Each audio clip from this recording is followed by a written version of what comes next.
Hi, my fellow timeline travelers. Today I want to back about what's in a name. My name is Becca. Thanks for being here with me. This is a video where I'm going to get a little bit personal, and it's not something I do very often. So bear with me. I did write some notes, but I'm going to try to also be hopefully pretty spontaneous. Speak from the heart. Many of you may not know this, but I was adopted by the man that I call my dad when I was 7. He and my mom married when I was about 3, but the adoption finally went through at 7. Through that process, my name was changed. One day I went to school at 7 years old as Brandy, and the next day I came back asking people to call me Rebecca. It was very awkward. It was very confusing. As a 7-year-old child with very limited access to my free will and sovereignty, I lost my voice and my identity that day. I didn't realize it at the time. Obviously, looking back, it had major ramifications on me. At the time, I didn't realize. I just knew that it didn't feel right and it was uncomfortable. And it was like I didn't want to do this thing, but I didn't feel like I had a choice, and I wanted to make the people around me happy. Right? I experienced an ego death in 2nd grade before I had even begun to understand what an ego was.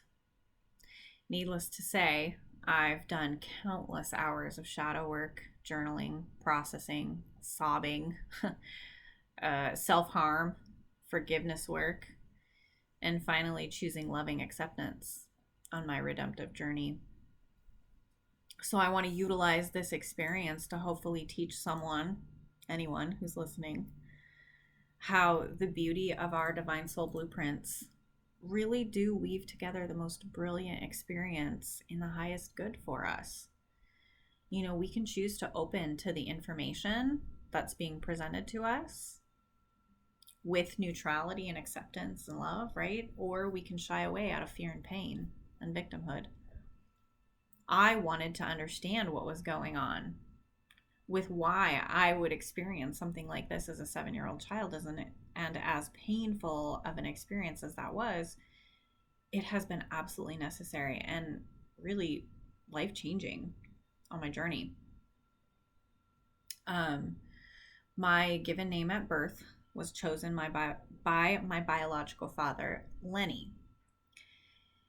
There was a lot of anger and resentment, hurt, and bitterness between my mother and Lenny.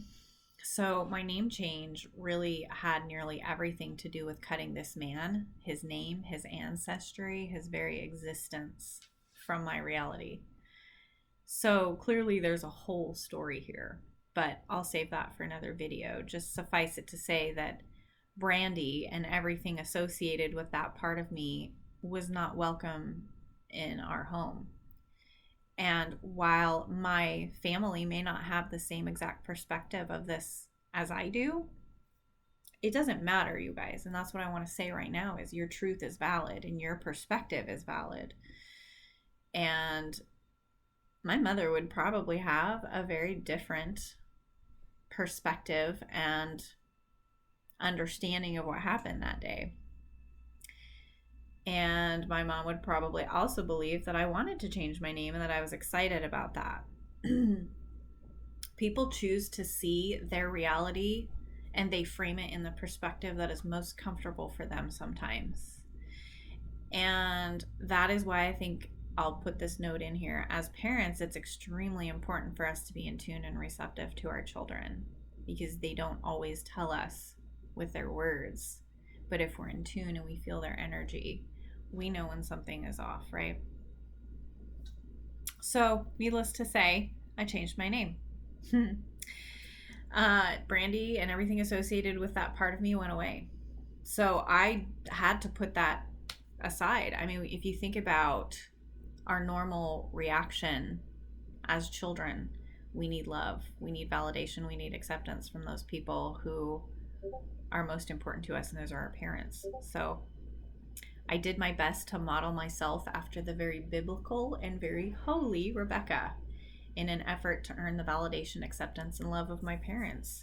And I had to put away that part of Brandy that was not welcome, even though that felt like a very large part of who I actually was. So I learned to live with a lot of secrets. I learned to become two people. I learned to live in two worlds. So now for the fun part. We're going to get to the fun part, I promise. I chose to incarnate on June 6th. I'm almost smack dab in the center of Gemini energy, the twins, duality, polarity. Some people would say two different people, right? You have a little angel on one side, a little demon on the other side. Okay? I love sensation and experience, and I really, really enjoy change. So if you look at the Gemini energy, lines up very nicely with that duality, that polarity. I love the pendulum swing of experience. I want to go experience one thing, and then I experience the opposite at other point in my life. Now, I do this because my manifesting map, or the way my soul personally chooses to create experiences here based on my energy patterning, is variable. My manifesting map is variable.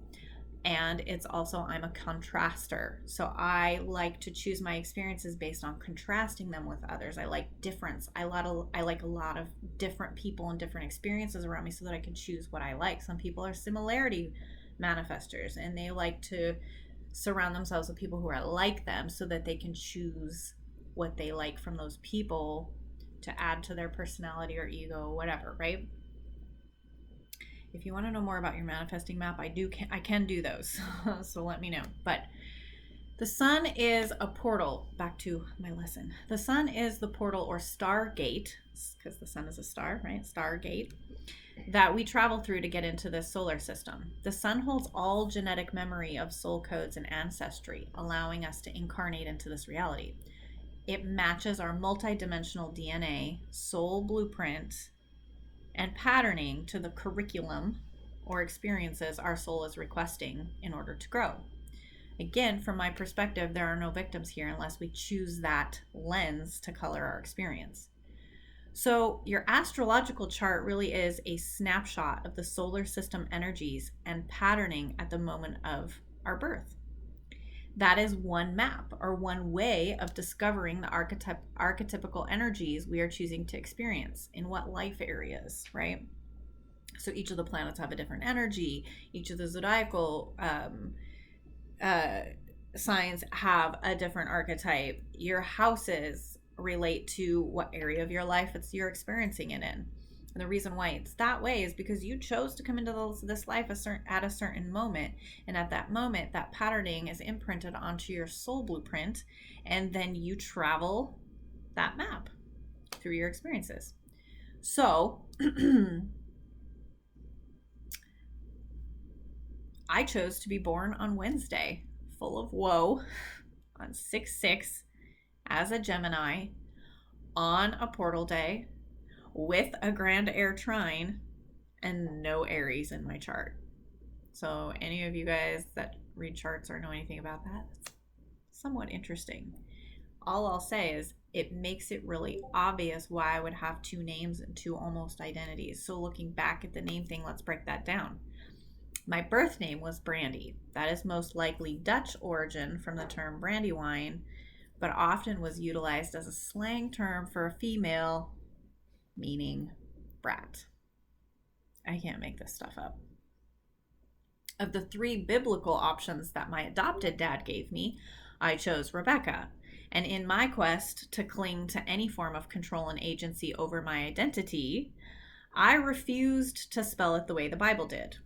I wanted CCA and not KAH. And guess what Rebecca means?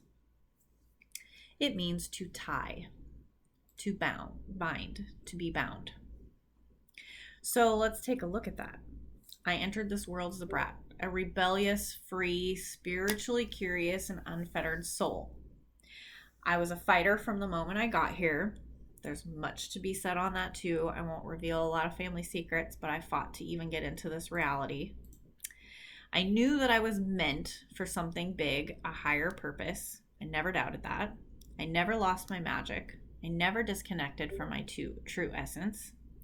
I was experiencing all these things, visitations, spirits, energies, different things. None of that was okay to be talked about in my home. So I put on the energy of being bound, tied, restricted, misaligned with my own identity and essence. And with that decision, I became a victim of my own experience. As part of accepting, integrating, and releasing those unidentified and disowned parts of me, I realized that my sweet little inner child was there inside of me all along. Brandy was there protecting, guarding, and loving that rebellious, free, witchy, magical, unbound, expansive, sovereign soul. So as I began connecting with my biological dad's family and hearing them call me by my birth name, they all still do call me Brandy, I really started to feel whole. I was embracing that feeling, and I started to realize that even though my family may have had a different perspective, it was okay for me to have my own perspective, and it was okay for me to have my own truth. And it was also okay for me to make decisions that made the rest of them a little bit uncomfortable. I wasn't being disrespectful. I wasn't being overt and rude about any of it, but I was walking my own journey. And so I realized something. These were all signposts of the magical and mystical journey that my higher self had planned out for me all along. By choosing to be whole and listening to my own inner voice instead of striving to be holy by the external standards set for me by my very religious parents, or, a society that says that none of these things that cannot be seen, touched, felt, heard in the real world are not real. I discovered that I had walked my path perfectly. That the divinely orchestrated path of unfolding had been set beautifully before me. And the universe really had all conspired to play their pieces in perfect tune. All of that became crystal clear to me when I took off the victim glasses I had been wearing. At any part of this journey, the exact choices we want aren't always readily available. But I promise you, there is always a choice that will get you closer to where you want to be. You just have to take that choice. Make that decision. Set your boundaries and hold the line. That's how I beck about what's in a name. I would love to hear how you resonate with your name or not. Think about it. Do you know what it means? Have you looked it up? Does your name feel in alignment to you? Is it important to you? Think about it. Contemplate it. Sit with it in your next meditation session or quiet time.